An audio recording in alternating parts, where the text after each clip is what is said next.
Harry, Gracious Express, one of your rides on Sunday. He's only had the one run here in Hong Kong, down the straight over 1,000, but it looked quite pleasing. It was very good first run here in Hong Kong.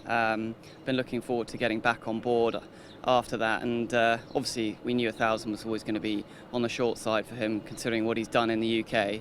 And with a good barrier, he's going to run a good race. Yeah, three-time winner in the UK for Richard Hughes over this distance, 1,200 of course. He's had a recent trial as well. Did he feel like he'd come out of his debut nicely? Yeah, he's taken that step forward, which you would naturally expect, and yeah, he comes into the race in good form. On that debut performance, I mean, it just looked, didn't it, the epitome of a horse that wants to go up in trib. He just kept sort of plugging away, never losing ground at all. Yeah, that's right. I mean, even the courses he's won over 6 furlongs in the UK are quite stiff tracks, and clearly he wants, every yard of that's 1,200 metres. So, yeah, I knew that was going to be too short, 1,000, but it was always a good place to start his Hong Kong career off, and he's only going to go forward from that. Just the 9 runners in the race, but the marble's been kind to you. You've got gate number 1 as well. Yeah, that always helps. Just takes a little bit out of the equation to begin with. We can just slot into a nice, probably box seat position and go from there. Harry, you sat out the all-weather meeting on Wednesday just gone, but March was very kind to you. You'll be hoping April can be much the same, I'm sure. Absolutely. March was a great month, and hopefully I can do much the same, and I'll be very happy.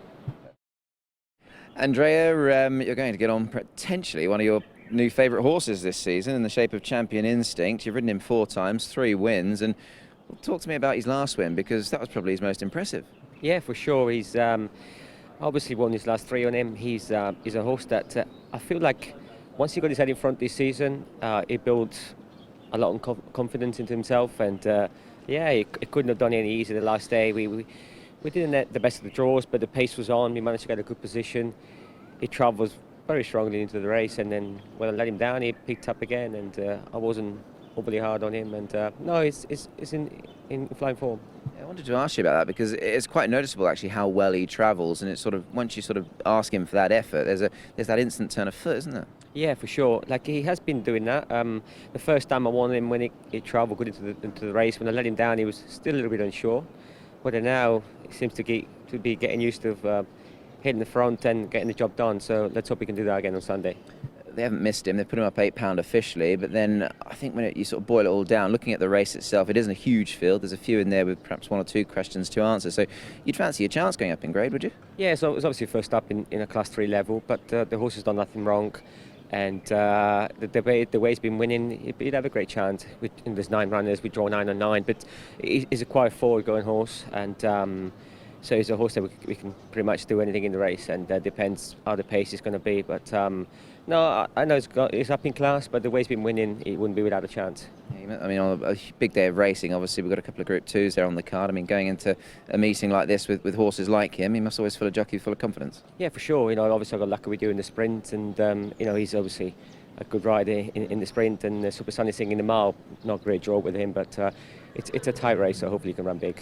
Just a line on lucky with you, obviously. He's placed in a couple of Group 1s. Last time out, up to 14. Maybe that experiment didn't quite work, so back to 12. I mean, he's got some form in the book now, Andrea, that would have to give him a chance in this, wouldn't it? 100%, yeah. He last time 14, and the track was wet as well. Like 1400 on a slow track, it didn't really suit him. I think hopefully we don't get the rain. We don't know what's going to happen with the weather. If the track is fair and it rides quite fast, I think he would have a great chance. We've got a nice draw with him, and he's been very consistent. So if he turns up at his best, it could be thereabout. Brenton, a couple of Group 2s coming up, but on Sunday you'll be partaking in both of them. But the Sprint Cup, you're going to ride How Deep Is Your Love. Bit of a step into the unknown for him, but he's doing little wrong. He's racing really well. Obviously didn't miss by far the other day, and he'd be looking at 2 nice victories going into this. So drawing a little bit awkward, but I think he deserves his chance at this level, and I'm sure he'll measure up. Given that run last time, as you mentioned, obviously just touched off by Flying Ace. I mean, he's a horse who really does try for you, doesn't he, this guy? Yeah, he's racing really well. He's honest. He's now fit. Obviously John was probably trying to get him towards the Classic Mile and Derby to see if he'd stay there as a 4-year-old. So now that he's back to the sprint trips and treats him like that, he's racing really well. And like I said, I'm sure it's a very similar sort of field to what he met at sort of the other day. So I've got no doubt that, with a bit of luck, he can put his best foot forward and run well. now rated 106 locally, 109 is his international mark for this. So look, he's got to take on the big boys. How much, in your mind, does he need to find, or is there not a great deal there, do you think, to measure out? I don't think there's much between sort of when you get to this sort of Class 1 level and a bit better here. Class 1 horses, they're good horses anywhere. So I don't think it's too much. I'd expect him to sort of continue to improve. And like I said, he's still only lightly raced. So I think he's got plenty of upside still available. Just on barrier number 10 as well, far from ideal, I suppose. But with your horse, how can you sort of navigate that and overcome it potentially? He's not quick early anyway. It won't play a factor. He'll probably just be back a little bit. But he'll settle, he'll relax, just hope there's a bit of speed. Brenton, you got some nice rides coming up on the weekend. It's a big day of racing, of course, but one that I wanted to talk to you about was California Totality. You don't mind riding the horses with the California in their name, and he was very good to you last time. Yeah, he did a good job. He was obviously knocking on the door, and he was racing consistently, and we're a bit more probably positive on him the other day, and it worked for him. He seems to be a horse who just flows at the one speed, so he was able to trail off the leader, and he took over a long way out and was able to sustain his gallop. So hopefully he's taken a bit of confidence out of it, and we can get another one with him. I know that was only the first time you've ridden him, so an unblemished record, but on what you'd seen, the mile did look as if it was probably what he was crying out for. Yeah, look, I think he'll even go further than the mile too. So he seems to be a horse that I reckon as the distances get longer, he'll probably be more effective. So still learning his craft. Like I said, he's a one pace sort of horse, but I think once he gets past the mile, you'll probably see an even better horse. Tony put the blinkers back on last time. He obviously experimented the start before and took them off. Was the general thinking from the stable that perhaps he does need the blinkers?